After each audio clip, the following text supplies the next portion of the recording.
కానీ ప్రియమైన దేవునికి బిడ్డలారా, అలాగే ఇక్కడ తన మామగారు ఏం చేస్తున్నారు తెలుసా? వెళ్ళొద్దు, నువ్వు వెళ్ళొద్దు, ఈ రాత్రికి ఇక్కడ ఉండకు. మరియా వెళ్ళి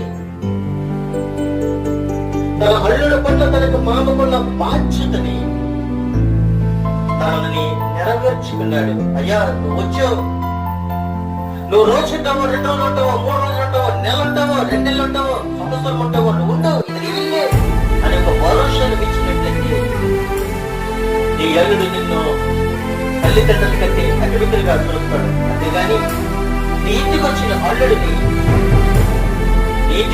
అల్లుడిని దుర్భాషలు మాట్లాడి అవమానపరిచి అతను పంపించినప్పుడు రేపొద్దున మళ్ళీ అదే పరిస్థితి, నా ఇల్లుడు నన్ను పట్టించుకోవట్లేదు, నా ఇల్లుడు నన్ను చూడటం లేదు, ఇలా చెప్పుకోవటము తప్పు.